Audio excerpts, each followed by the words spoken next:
Study IQ IAS, अब तैयारी हुई अफोर्डेबल। नमस्कार दोस्तों हर साल की तरह इस साल भी जो नोबेल प्राइज का अनाउंसमेंट है वो स्टार्ट हो चुका है। जैसा कि आप ये देख सकते हो यहाँ पर 3 अक्टूबर से लेकर 10 अक्टूबर के बीच में जितने भी नोबेल प्राइजेस हैं उसका अनाउंसमेंट किया जाएगा। आपको ऑलरेडी पता है कि नोबेल प्राइज के अंदर बेसिकली यहाँ पर जो 6 मेन प्राइजेस हैं वो दिए जाते हैं। स्पेशली जो फोकस है वो साइंस के ऊपर होता है, जैसे फिजिक्स, केमिस्ट्री, मेडिसिन, उसके बाद लिटरेचर, पीस और साथ ही साथ इकोनॉमिक साइंसेज। ये 6 जो प्राइजेस हैं वो दिया जाता है। तो जो सबसे पहला प्राइज कल 3 अक्टूबर को दिया गया वो था आपका मेडिसिन में, और ये मिला है स्वांते पाबो को। ये बिलोंग करते हैं स्वीडन से, लेकिन इनका जो बेस है वो जर्मनी के अंदर है। इनको यहां पर दिया गया है फॉर रिसर्च ऑन इवोल्यूशन। जो ह्यूमन इवोल्यूशन है उसकी आज हम चर्चा करेंगे और मैं आपको बताऊंगा कि इनका क्या रोल रहा है, जिसकी वजह से ह्यूमन इवोल्यूशन को समझने में जो हमारी समझ है वो काफ़ी ज़्यादा बड़ी है। काफ़ी कुछ जानने को इस वीडियो के अंदर। चलिए आगे बढ़ते हैं, लेकिन उसके पहले ध्यान रखिएगा दोस्तों, अगर आप यूपीएससी की तैयारी कर रहे हैं आपके पास एक अच्छा मौका है, क्योंकि 6 अक्टूबर को ये जो बैच है उसके अंदर एडमिशंस क्लोज हो रहा है। अगर आप इसको ज्वाइन करना चाहते हैं हमारे वेबसाइट और ऐप पर जाइए और कोड इस्तेमाल करिए अंकित लाइव, ताकि सिर्फ 19,000 में ये पूरा कोर्स आपको मिल जाएगा। इसके अंदर आपको कई फीचर्स हैं, जैसे 900+ hours of live teaching, notes दिए जाएंगे, आंसर राइटिंग प्रैक्टिस आपके मेंस एग्जाम के लिए, और साथ ही साथ यहां पर आपको मेंटरशिप भी मिलेगा। आपको एक मेंटर अलॉट किया जाएगा। कोई दिक्कत है, प्रॉब्लम है, कभी भी आप अपने मेंटर से पूछ सकते हैं। इसके अलावा अगर आपको एमसीक्यूज अटेम्प्ट करना है तो मेरे इंस्टा पेज पर जाइए, वहां पर स्टोरीज में जितने भी एमसीक्यूज हैं उसको आप अटेम्प्ट कर पाएंगे। चलिए शुरुआत करते हैं और सबसे पहले देखते हैं एग्जैक्टली हो क्या रहा है। जैसा कि मैंने बताया, मेडिसिन में ये जो नोबेल प्राइज है सबसे पहला इस साल का 2022 का, वो दिया गया है स्वीडिश अकेडमिशियन जिनका नाम है स्वांते पाबो। ये नाम ध्यान रखिएगा और बेसिकली अपने एग्जाम पॉइंट ऑफ व्यू से ध्यान रखना है कि ये मिला क्यों है। It is for his discoveries concerning the genomes of extinct hominins and human evolution. तो बेसिकली यहां पर मैं सिंपल शब्दों में अगर आपको बताऊं तो ह्यूमन को हम बेसिकली किस नाम से क्या कहते हैं? Homo sapiens, right. तो इनसे जो सबसे क्लोजेस्ट कजिन आप कह लो, मतलब ये सबसे क्लोजेस्ट रिलेटिव होता है जो कि एक्सटेंट हो चुका है, जो अब नहीं है दुनिया के अंदर, उसको होमिनिन्स कहा जाता है। तो यहां पर उनका जो जीनोम सीक्वेंसिंग, जैसे आज के डेट में हम देखते हैं ना डीएनए की बात करते हैं, जो पूरा जेनेटिक्स है वो कहां से मिलता है? बेसिकली यहां पर पूरा आपको ह्यूमंस का ले लीजिए, जानवर का किसी का ले लीजिए। जैसे कोरोना वायरस आया था तो कोरोना वायरस का पूरा जीनोम सीक्वेंसिंग किया गया, देखा गया कि वहां पर क्या क्या चीजें हैं, उसी हिसाब से मेडिसिन बनाई जाती हैं।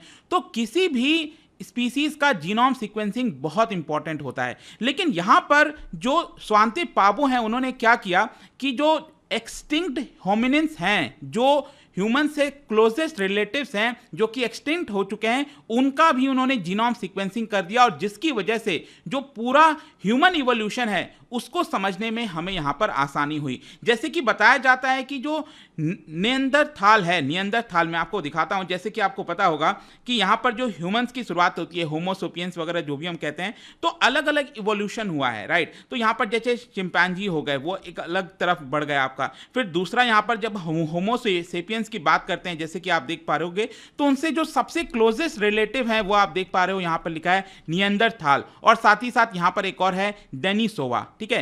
तो ये आज का जो मॉडर्न ह्यूमंस की हम बात करते हैं उनसे जो सबसे क्लोजेस्ट हैं वो नियंदरथाल हैं और डेनिसोवा हैं। तो इनके बारे में पता लगाना ताकि हम पूरे ह्यूमन इवोल्यूशन को अच्छे से समझ पाएं, हम कहां से आए हैं, किस तरह से चीजें इवॉल्व हुई हैं, कहां पर इनका अस्तित्व था, मतलब अफ्रीका में था, वेस्टर्न एशिया में था, किधर था एग्जैक्टली, वो सारी चीजें समझने में यहां पर स्वांते पाबो ने मदद की है, और इसी की वजह से यहां पर उनको जो नोबेल प्राइज है इन मेडिसिन वो दिया गया। अभी डोंट वरी, आपको धीरे धीरे और चीजें समझ में आ जाएंगी। लेकिन सबसे पहला जो क्वेश्चन हमारे दिमाग में आता है वो ये है कि where do we come from. देखो क्या है ना कि जो क्वेश्चन है where do we come from, what makes us, ये पूरे ह्यूमन के इतिहास में जो है एक सबसे बड़ा प्रश्न रहा है। रिसर्च जो है वो प्रोवाइड करते हैं, जो रिसर्च अभी तक हमें मिले हैं उसमें यही हमें समझ में आता है कि आज के डेट में जो मॉडर्न ह्यूमंस हैं, जिनको होमोसेपियंस कहा जाता है, ये सबसे पहली बार अपीयर हुए थे 3 लाख साल पहले। आप देख सकते हो 3 लाख ईयर्स अगो। कहां पर? अफ्रीका में। ये अगर आप मैप देखोगे ध्यान से आप समझना, सबसे पहला हम कहां पर अपीयर हुए थे, जो रिसर्च आज के डेट में प्रोवाइड की जाती हैं, ये अफ्रीका के अंदर हम अपीयर किए थे होमोसेपियंस। ऑब्वियस सी बात है जो लैंडफॉर्म्स वगैरह हैं उसमें भी काफ़ी बदलाव देखने को मिला, लेकिन रफ तौर पर आप देखिए तो होमो सेपियंस जो है वो आपका अफ्रीका में सबसे पहले अपीयर हुए थे 3 लाख साल पहले। और इसके साथ साथ जो हमारे सबसे क्लोजेस्ट रिलेटिव हैं, मतलब कि होमो सेपियंस से सबसे क्लोजेस्ट रिलेटिव मैंने आपको बताया निएंडरथाल, ठीक है। तो इनका जो डेवलपमेंट है वो आपको अफ्रीका के बाहर देखने को मिलेगा। कहां पर?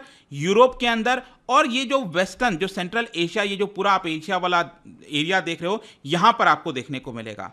और ये अपीयर हुए थे बताया जाता है लगभग 4 लाख साल पहले। अब ध्यान से समझना, होमो सेपियंस की जब हम बात कर रहे हैं तो ये 3 लाख साल पहले पहली बार अपीयर हुए, लेकिन वहीं जो निएंडरथाल हैं ये अपीयर हुए थे 4 लाख साल पहले, मतलब ये हमारे से भी ज्यादा पहले अपीयर हुए थे। लेकिन आगे चलकर क्या होता है कि 70,000 ईयर्स अगो जो होमो सेपियंस हैं वो माइग्रेट कर जाते हैं, ठीक है। लगभग 70,000 साल पहले जो होमो सेपियंस हैं वो पहले माइग्रेट करते हैं किधर? ये मैप की तरफ देखना, मिडिल ईस्ट में, यहां पर ये माइग्रेट करते हैं। और फिर यहां से धीरे धीरे करते करते पूरे विश्व के अंदर जो होमो सेपियंस है, जो मॉडर्न ह्यूमंस हैं, वो आपके माइग्रेट कर जाते हैं। अब जाहिर सी बात है जब हम यहां पर माइग्रेट कर रहे हैं तो हमारी मुलाकात इनके साथ होगी, निएंडरथाल के साथ होगी। तो यहां पर क्या होगा? क्रॉस ब्रीडिंग होगा। तो इसकी वजह से जीन्स का जो एक्सचेंज है वो भी आपको देखने को मिलेगा।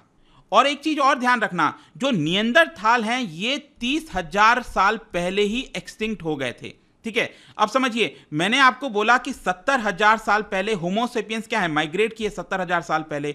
और निएंडरथाल कब तक थे? लास्ट 30,000 साल पहले तक थे। तो अभी भी ये जो पूरा 30-40 हजार साल का पूरा जो वर्ष रहा है उसके अंदर यहां पर इनकी मुलाकात हुई होगी, क्रॉस ब्रीडिंग हुआ होगा, और इसकी वजह से आज के डेट में जो होमो सेपियंस हैं, मॉडर्न ह्यूमंस हैं, उसका कुछ जो अस्तित्व है वो आपको निएंडरथाल वहां से भी देखने को मिलता है। आई होप कि आप धीरे धीरे यहां पर अब आप समझ पा रहे होगे किस तरह से चीजें हैं वो इवॉल्व हुई थी। और क्वेश्चन ये है कि ये जो प्राइज है वो किस लिए दिया गया है। देखो, इस साल का जो प्राइज है, जो कमिटी होती है जो डिसाइड करती है किसको ये नोबेल प्राइज देना है, उन्होंने फोकस किया है बेसिकली ह्यूमन इवोल्यूशन के ऊपर। किस तरह का रोल यहां पर जो ह्यूमन का इवोल्यूशन है हमारे हेल्थ के ऊपर प्रेजेंट डे में, हमारे जो बायोलॉजिकल सिस्टम है उसको शेप करता है। हमारे वो जो पूर्वज क्या करते थे, कैसे होते थे, वही तो आज के डेट में हम धीरे धीरे करते आ रहे हैं, राइट। वो धीरे धीरे चीजें चेंज होती रहती हैं, मॉडर्न होती रहती हैं, लेकिन अल्टीमेटली उसका कुछ अंश तो आपको देखने को मिलेगा। तो ये जो स्वांतो पावो हैं, उन्होंने यहां पर कई सारी डिस्कवरीज की जिसकी वजह से हमें यह पता लगा कि जो आज के डेट का ह्यूमंस है उसमें क्या यूनिक है चीजें।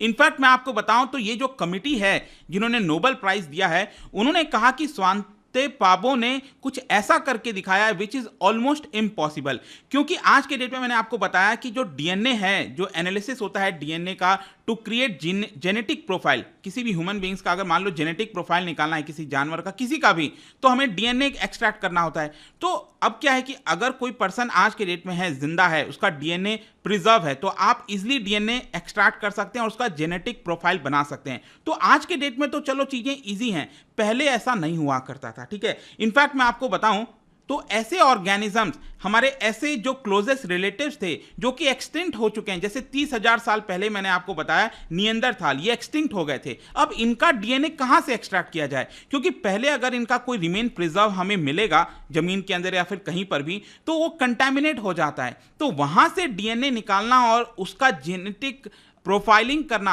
वो कितना ज्यादा मुश्किल हो जाता है। तो एक्चुअली स्वांते पावो ने यही करके दिखाया है कि यहां पर जो बहुत पुराने एक्सटिंक्ट यहां पर जो रिमेन्स थे उसका डीएनए निकाला, उसको प्रिजर्व किया और उसका जेनेटिक प्रोफाइल बनाया, और उसको कंपेयर किया गया आज के होमो सेपियंस के जेनेटिक प्रोफाइल से। और तब देखा गया कि किस तरह से हम यहां पर यूनिक हैं, डिफरेंट हैं, क्या चीजें हमने पहले वाले हमने रिलेटिव से ली हैं।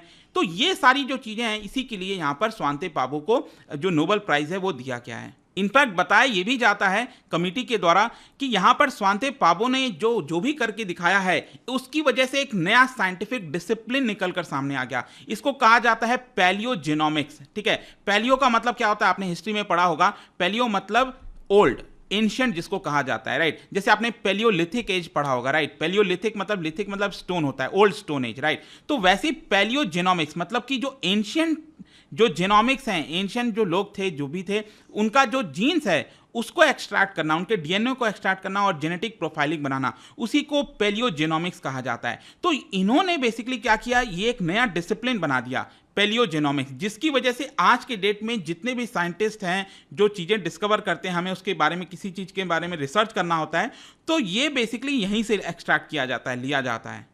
और अल्टीमेटली हमें जो ह्यूमन इवोल्यूशन है और जो माइग्रेशन है उसको समझने में काफ़ी ज़्यादा आसानी होती है। फॉर एग्जाम्पल यहाँ पर बेसिकली ये बताया गया कि स्वांते पावो ने जर्मनी के अंदर यहाँ पर केव है, जर्मनी के अंदर केव है डेनिसोवा केव्स, वहाँ से जो निएंडरथाल्स का रिमेन्स था वहाँ से डीएनए एक्सट्रैक्ट किया और उसको यहाँ पर कंपेयर किया गया और फिर दिखाया गया किस तरह से आज का जो प्रेजेंट डे ह्यूमंस हैं वो कितना ज़्यादा यूनिक हो जाता है। तो ये शॉर्ट में आपको बस समझना है कि जो ओवरऑल ह्यूमन इवोल्यूशन है दोस्तों, उसको बताने में जो डीएनए एक्सट्रैक्ट किया जाता है उन सबको निकालने में यहाँ पर स्वांते पावो ने एक इंपॉर्टेंट रोल निभाया था, जिसकी वजह से जो नोबेल प्राइज है इस साल का मेडिसिन में वो दिया गया है उनको। तो ये कुछ था, आपको और बहुत ज़्यादा अंदर जाने की जरूरत नहीं है, अदरवाइज आपके एग्जाम पॉइंट ऑफ व्यू से जो भी कुछ इंपॉर्टेंट था, जो आपके लिए समझना जरूरी था, वो मैंने आपको यहाँ पर बता दिया। जाने से पहले एक इंटरेस्टिंग क्वेश्चन, क्या आप बता सकते हो कि which is the earliest known ancestor of man? ठीक है, सबसे अर्लीस्ट आपको बताना है। क्या आपने कहीं पढ़ा है इसके बारे में?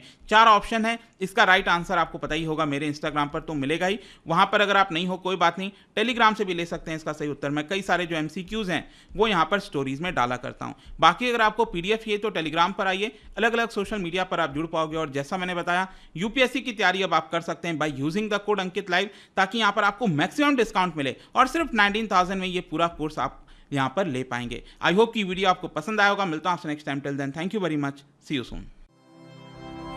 स्टडी IQ IAS, अब तैयारी हुई अफोर्डेबल।